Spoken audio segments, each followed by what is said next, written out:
রানাঘাট অবকাশ পার্কে। তো চলুন, ভেতরে দারুণ খাওয়া দাওয়ার আয়োজন আছে। পিকনিক করতে এসেছি, ভেতরটায় যাই। পেছন দিকে দেখছেন রামকৃষ্ণালয়, সুন্দর গান হচ্ছে, হরে কৃষ্ণ। আশা করি খুব ভালো লাগবে।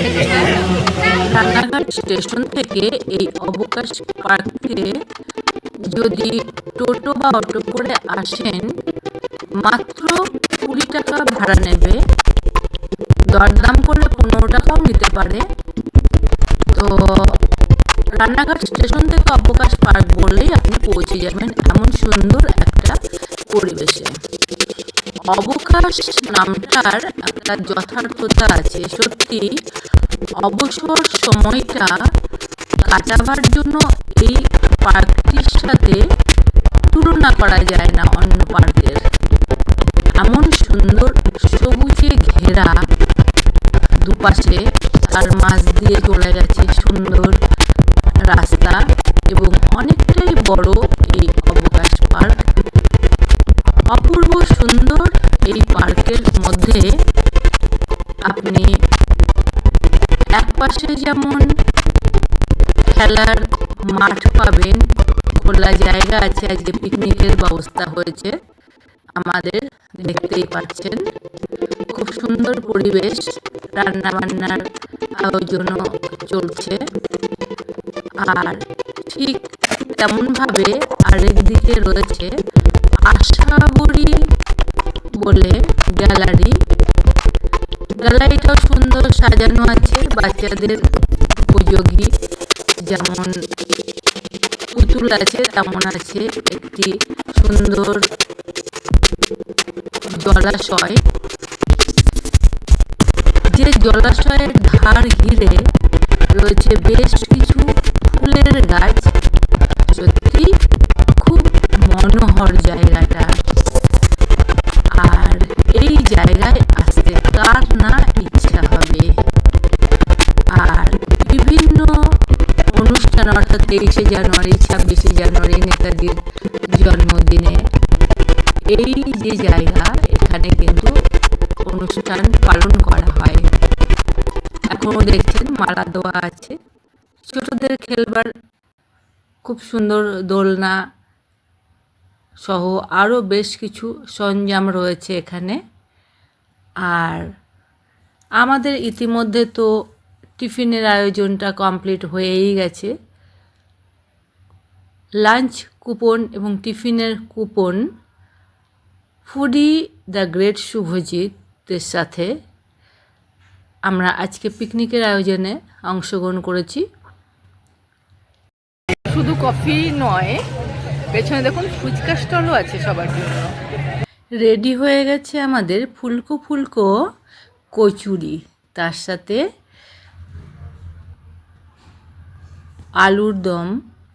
অপরদিকে কফি রয়েছে, কফি তৈরির কাজ চলছে। আর কফির টেস্টটা এত সুন্দর হয়েছে যে সবাই দারুণ দারুণ এনজয় করছি। আর এখানকার যে রাস্তাটা, ছোট্ট যে রাস্তা দেখুন, ছোটদের খেলবার জন্য জিপ গাড়ি সহ আবার মোটরসাইকেলেরও ব্যবস্থা আছে। ছোটদেরকে নিয়ে একটা পরিবার যদি এখানে আসে, দারুণ দারুণভাবে এনজয় করতে পারবে এবং সময়টাও খুব সুন্দর কাটবে। এত সুন্দর পরিবেশ সচরাচর একটু কমই দেখা যায়। শুধু তাই নয়, ভেতরে আছে একটা মন্দির এবং আলাদা ফুড স্টল রয়েছে। এছাড়া বেশ কিছু ডেমো আছে। সাইড সিনগুলো দেখুন কত সুন্দর, অপূর্ব।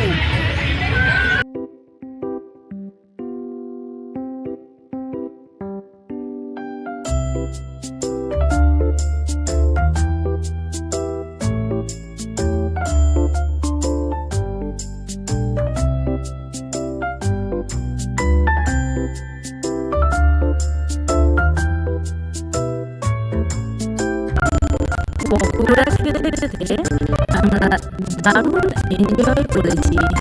গানের ব্যবস্থাও ছিল এখানে এনজয় করবার জন্য। তোমায় দিলাম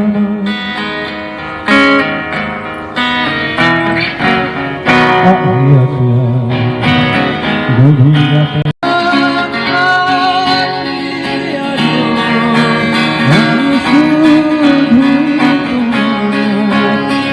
শুধু গান নয়, মেয়েদের জন্য ছিল মিউজিক্যাল চেয়ারের ব্যবস্থা, আর ছেলেদের জন্য ছিল বল পাসিংয়ের খেলা।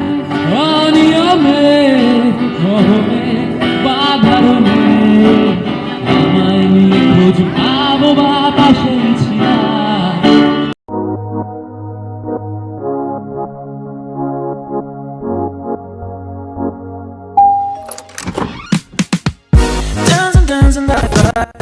এক কথায় আজকের পিকনিকটা ছিল নাচে গানে খেলায় আহারে বিহারে দারুণ একটা জমজমাট পরিবেশ।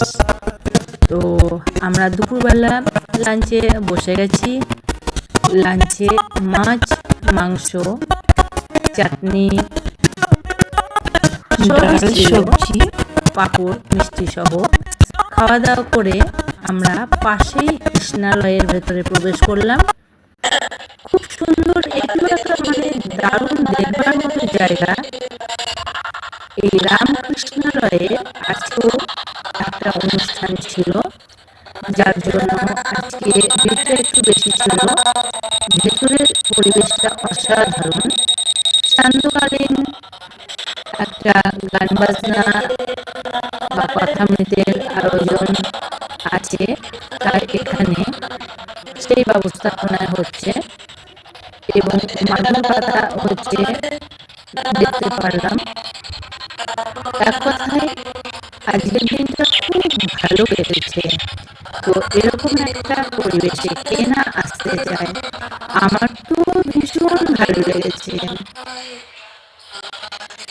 ভিডিওটি দেখে আপনাদের কেমন লাগলো জানান কমেন্টস বক্সে, আর লাইক, শেয়ার, সাবস্ক্রাইব করে পাশে থাকুন। আজ এই পর্যন্ত, দেখা হবে পরবর্তী ভিডিওতে। সকলে খুব খুব ভালো থাকুন। ধন্যবাদ।